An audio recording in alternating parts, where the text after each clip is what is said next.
While choosing the right kind of resident council is an important first step, setting it up the right way and getting it running smoothly is critical to making sure it delivers on its promise long term.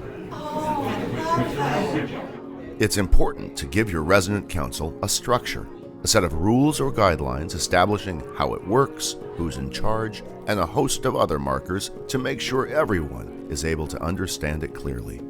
Some people think of these as bylaws, but whatever you call them, they're intended to keep your resident council on track and working efficiently.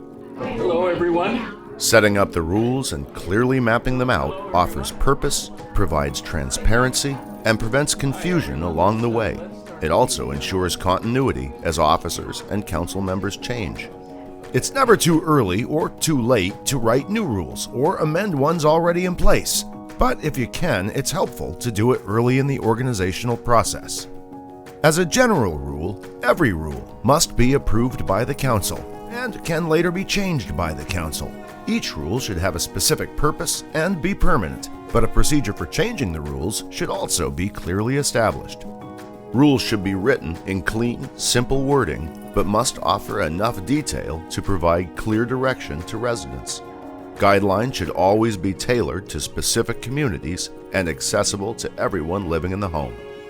So home to home, council to council, the rules will look different, but their bylaws will decide many of the same questions, including the name of the council, its purpose, when and where council meetings should take place, membership criteria, officer titles and responsibilities including someone to record the meetings, the minute taker, nomination and election procedures, criteria for replacing officers who can no longer serve, names and functions of committees, guidelines for selecting residents on committees, and management of funds.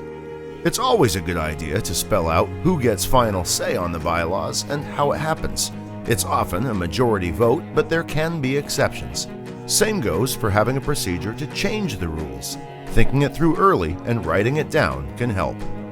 Also, make sure to have a protocol in place for grievances. Residents can submit concerns during or before council meetings. A suggestion box works well posted in an easily accessible spot. Whether they're anonymous or not would be up to individual councils to decide. Concerns should be discussed by the council and either addressed or assigned to be handled by a committee or staff. Any resolutions should be written into the minutes. And importantly, don't forget to set up procedures for changing the rules in the future. Who can propose a change? How does that happen logistically?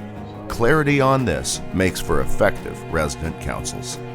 Finally, while it's not required, it is good practice to build in a regular review of the rules to ensure resident councils are serving the people they represent. Once the rules or bylaws are voted on and approved, they should be distributed to every resident in the home. Now, if all this sounds like a lot, if it seems too big an undertaking or just a pain, think of it like this. These rules are essentially your own constitution. You're writing or improving a critical document in long-term care, one that underpins resident rights and offers structure for self-determination in long-term care settings.